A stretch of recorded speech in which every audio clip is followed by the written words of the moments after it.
Good morning and welcome to this Longshore 101 webinar.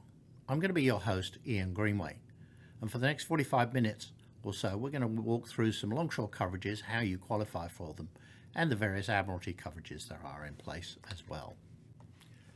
So what I'd like to do for you this morning is to introduce you to Charlie. Charlie is our worker, and we're going to give him a job first of all on land, in a building, maybe in a warehouse, and that job's going to be covered under typical state workers' compensation. If we move him onto the dock or onto a vessel next to the dock, his job typically can become longshore at that point. We'll look at the detail in just a moment. If we now move him onto a vessel away from the dock, now he's going to fall under MEL or crew P&I, what we call our Admiralty coverages. Let's look at each of these in a little bit more detail. Charlie on land is defined really by the limitations in the Longshore Act. People like clerical employees, data processing workers, mariners, recreational boat repair, and other people are excluded from Longshore. We're going to go through each one of these in the near future. But it also covers him even if he's working on water, inland on a landlocked lake that's wholly within the single state. The first one's called the status test, the second one's called the situs test. If he fails either of those, then he's never a longshoreman. To be in longshore, as we just talked about, is the status test. Are you in a marine job that's not excluded from coverage?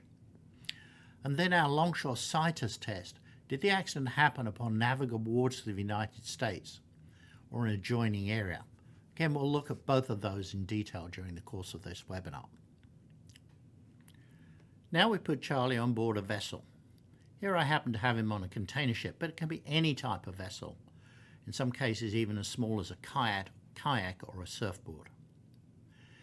He's covered by MEL, Maritime Employers Liability, or crew P&I. Crew P&I is typically used where we own and operate the vessel. It follows the vessel, and that vessel has to be scheduled on the policy. MEL if we put our own employees on somebody else's vessels. Here it follows the employee. I like to think about a little rope tying the vessel to coverage for crew P&I, but the person to coverage for Maritime Employers Liability. So why do we care? If we take the average injury at $10,000 for a work comp claim and then increase it to longshore, it can go up on average 2.5 times. If we move that to the Admiralty, the MEL or the crew P&I side, we can again double that claim. That's scary enough, but if you take that and add zeros to those numbers, they become 100,000 to 250,000, 500,000, and now you're getting pretty scary numbers in there. So how do we cover longshore? Simplistically, we can add it to a standard workers' comp policy by adding the longshore endorsement. And we'll look at that a little bit later. Again, we're talking about maritime employment unless excluded. That's the status test. And situs test in U.S. navigable waters and adjoining areas. What's really critical to understand here is you have to pass both tests. You can be in maritime employment and not be in longshore situs, no claim. You can be in the right situs but not in maritime employment or one of the exclusions, and you still don't get a claim under longshore. You have to get both to get benefits. The term longshore term employee means any person engaged in maritime employment, including any longshoreman or other person engaged in longshoring operations. Somebody who loads and unloads a vessel. And any harbour worker, including a ship repairman, ship builder, ship breaker. But such terms should not include. This is the definition of an employee out of the Longshore Act. And what it says is if you're in any of the maritime employments, not only those listed there, but any other type of maritime employment, unless you're excluded, you're covered by longshore. This is again the status test. So the exclusions under longshore become absolutely paramount. The first ones are individuals employed exclusively to perform office clerical, secretarial, security or data processing work. I think these are pretty self-explanatory except for that one word office. And the courts have use that word to modify all of the following words. So it's office clerical, office secretarial, office security, or office data processing work. For a long time, security guards thought they were excluded from Longshore because of the word security here. But when the courts made that word office modify all of the following words, it suddenly became office security. So the security guard patrolling the dock, patrolling the area around a shipyard or something like that, is now considered Longshore. The second exclusion is individuals employed by a club, camp, recreational operation, restaurant, museum, or retail outlet. I think you probably want to think of a word being inserted in here as individuals directly employed. This doesn't apply to subcontractors, only to direct employees. A club will be a boat club, yacht club, not a for-profit. This is for the benefit of the members. Camp might be a Boy Scout camp, Girl Scout camp, youth sheriff camp, anything in that range. Recreational operation is the beach rental type places. Museum will also be a place like an aquarium. And a retail outlet is obviously a store of some part. But I want to spend just a minute talking about the restaurant exclusion. If you have an employee of a restaurant, doesn't matter where that restaurant is, it could be a floating restaurant on a barge, it can be on a dock, they're excluded from Longshore. But there is no exclusion here for catering companies. So if you get a catering company that comes in to a vessel, maybe to cater a wedding or a party of some format, they can be considered Longshore, will be considered Longshore if it's part of their regular business. The next exclusion is for the marina, and it's important here to understand what a marina is as opposed to a boatyard. We're going to come to an exclusion that applies to some boatyards down the line in a moment. But in the eyes of the Longshore Department, a marina is somewhere where they get their income predominantly from the storage of recreational boats. Not repair, not service, not selling them, but storage. The storage can be in water, it can be on land, it can be in a rack. That doesn't really matter. But the income has to come predominantly from the storage to be in a marina. Again, we want the word directly in here, so the law should read individuals employed directly by a marina who are not engaged in construction, replacement, or expansion of such marina, except for routine maintenance. So if we construct, replace, or expand the marina, we're longshoremen. If we don't, if we just do routine maintenance or just the general work on a marina, then we're not longshore. I think it's important just to say here, whilst it's not unique to this section, anybody can bring a longshore claim. They may not be successful, but if you don't have the coverage in place, you also don't get the defense costs. So bringing a longshore claim is so critical to the process of making sure you have added longshore, even on an if-any basis, so you have that defense costs in place. Exclusion D is individuals who are employed by suppliers, transporters, or vendors who are temporarily in a marine site and are not engaged in work normally performed by that employer. So here we have our friendly truck driver drives into the port, unloads his container from his truck to the ground, then leaves. They're not longshoremen. But in one case in the Port of Savannah, a truck driver came up alongside the vessel because they were late. The vessel's crane started to pick up the container. The driver threw the lever to release the container. Because he was now directly involved in the loading and unloading of the vessel, he became a longshoreman and fell outside of this exclusion. Aquacultural workers are fish farmers. They have to work in a controlled environment like ponds or fenced-in areas. If they're just going out to plant some clams in the bay and collect them a few months later, then they're not excluded from longshore. They have to work in a controlled environment. Could be a building, but most commonly it's going to be ponds, pools, or other fenced-in areas. So back in 2009, there was a change in the Longshore Act. The original act was just the first half of this clause. individuals employed to build, repair or dismantle any recreational vessel under 65 foot in length. The rest came along afterwards. But in order to make that change, they deleted the words repair or dismantle.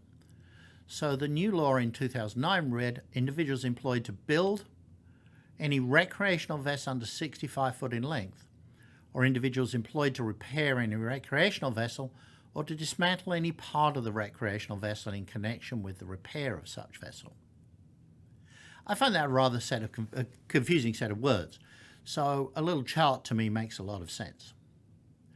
Doesn't matter what you do to a recreational vessel under 65 foot, you're going to be under state workers' compensation of the state where the accident happened.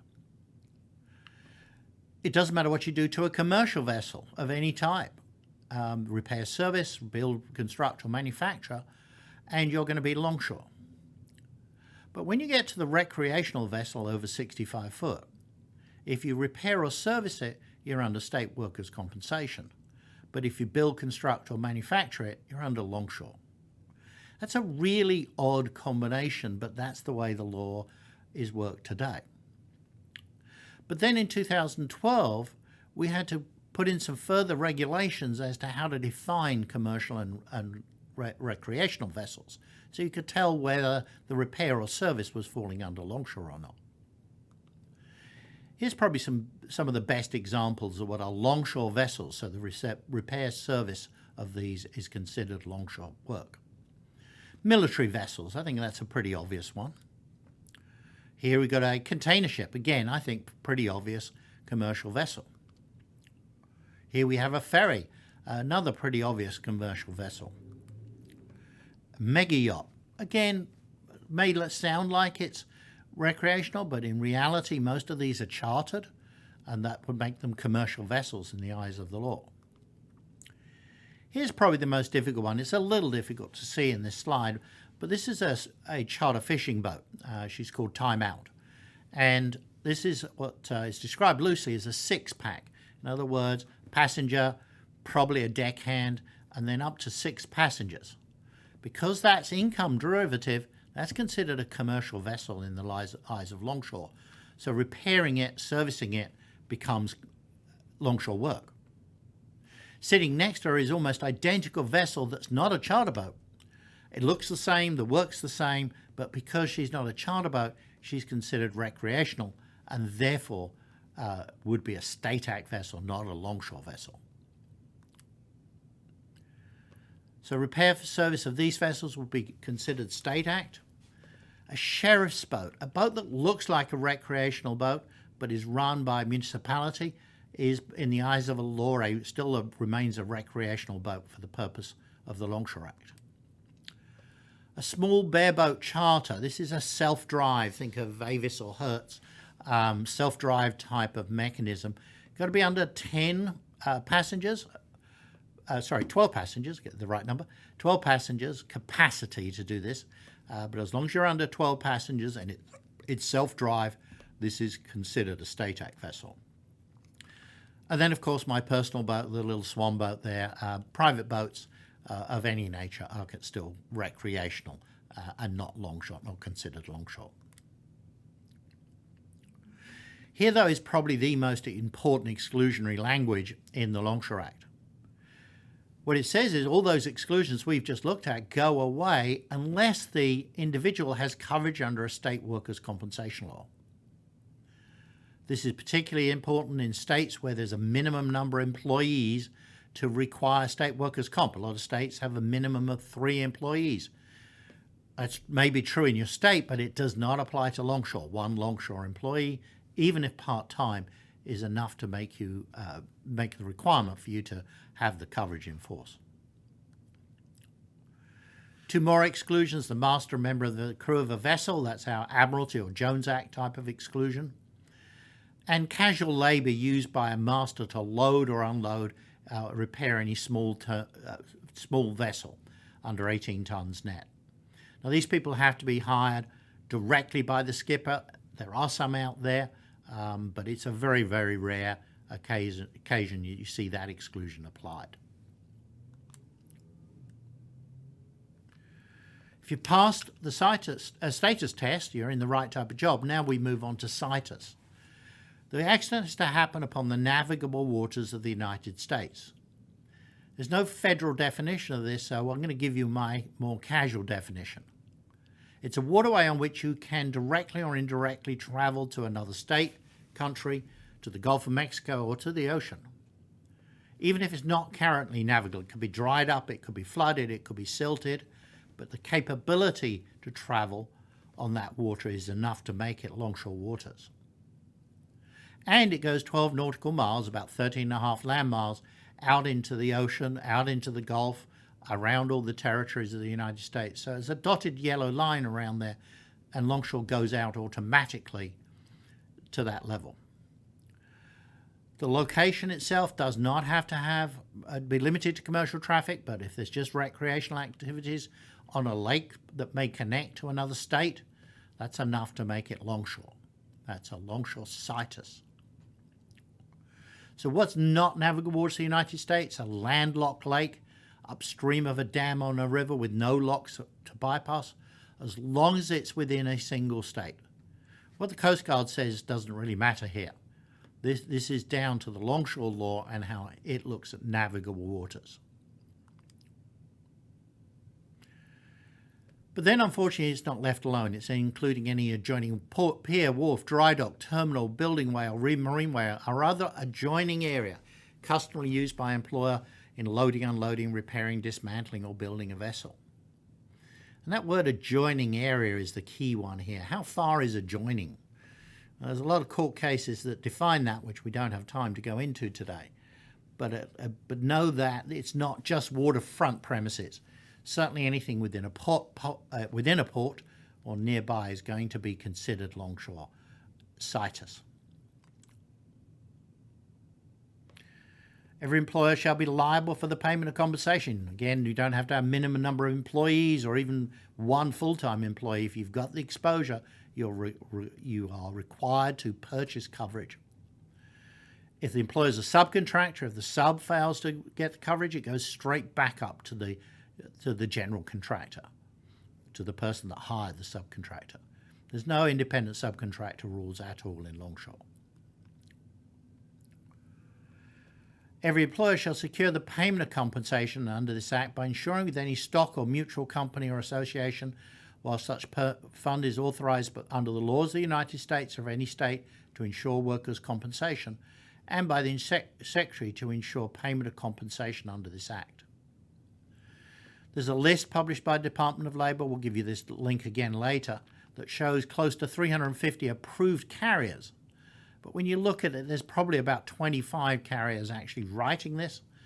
And within those 25, there might be 3 or 4 in single groups. So probably about 17 real markets countrywide that will write real longshore exposure.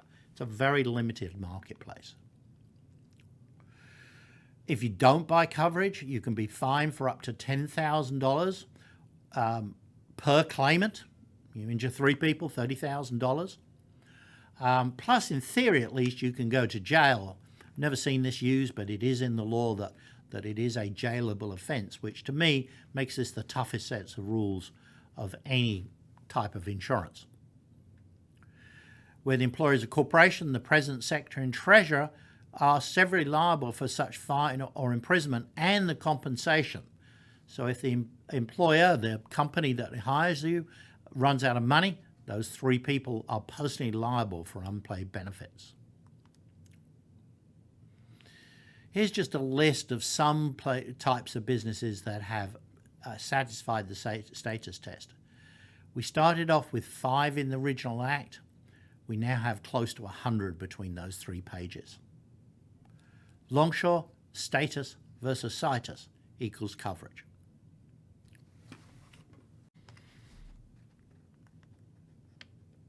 And now moving on to the Admiralty field. And the first thing I need to say before we get into this Admiralty, MEL, P&I, sometimes called Jones Act type of benefits, is all the exclusions we've just looked under Longshore go away. You can leapfrog from State Act straight into Admiralty. Somebody like a person operating a vessel in a marina, for example, will be excluded from Longshore, but still falls under Admiralty.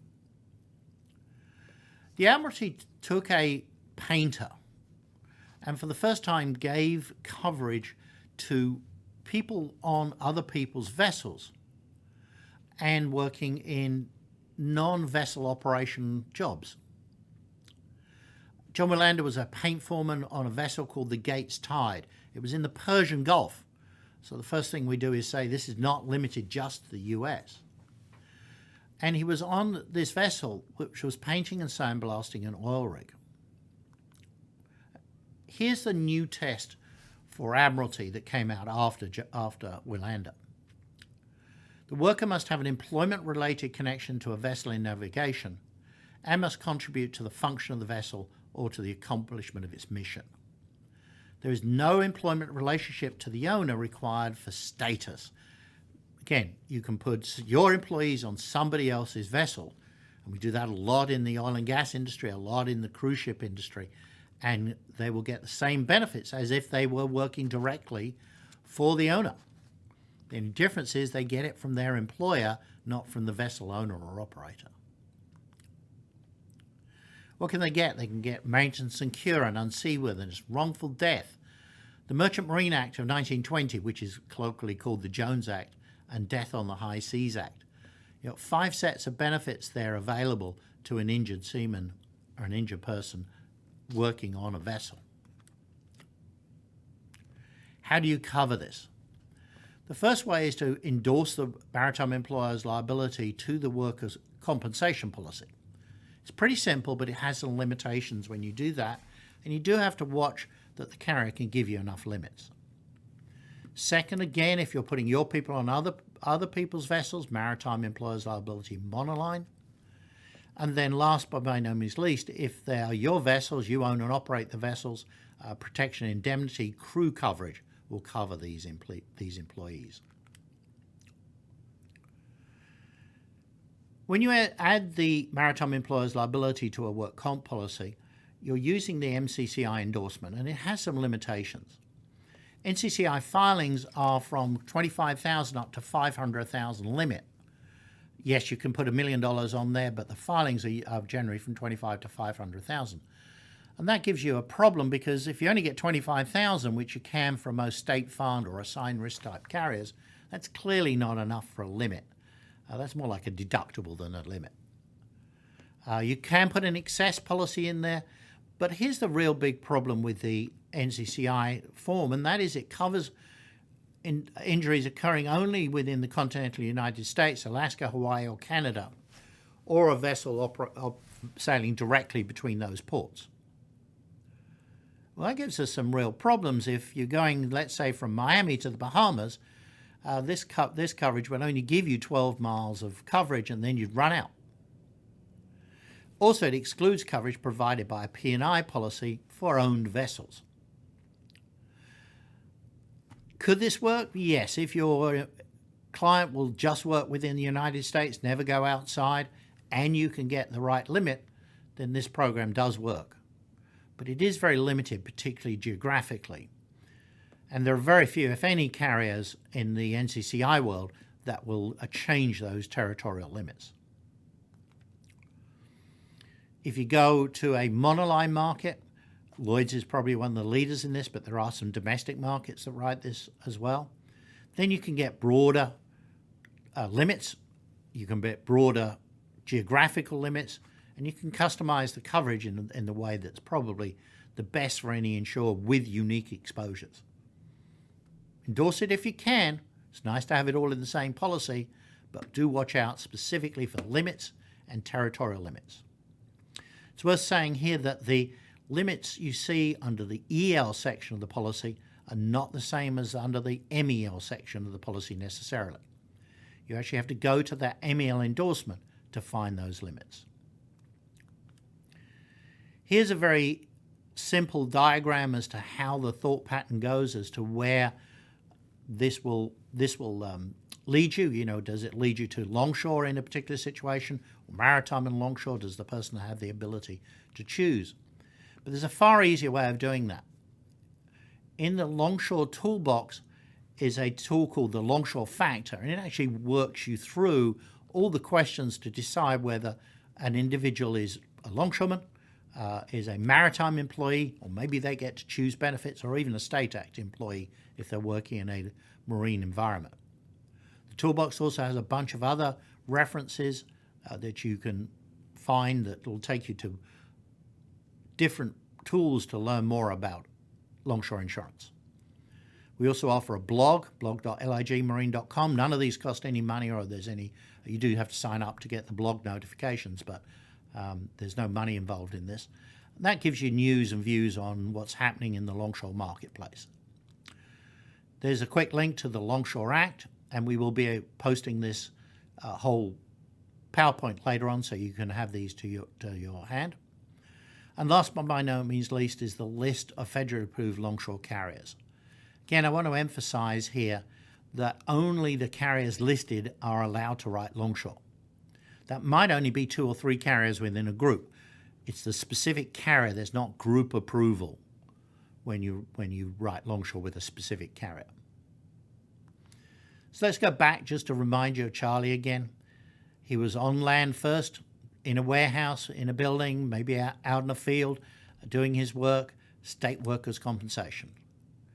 We move him across to the dock and put him on a vessel tied up to the dock, or just standing on the dock itself, and he becomes longshore. Now move him on that vessel that's traveling away from the dock, a vessel of any type, and he can be under MEL or crew P&I.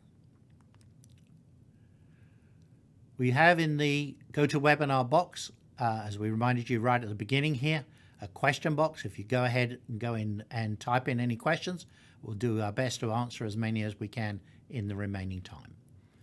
Thank you very much for your attendance today.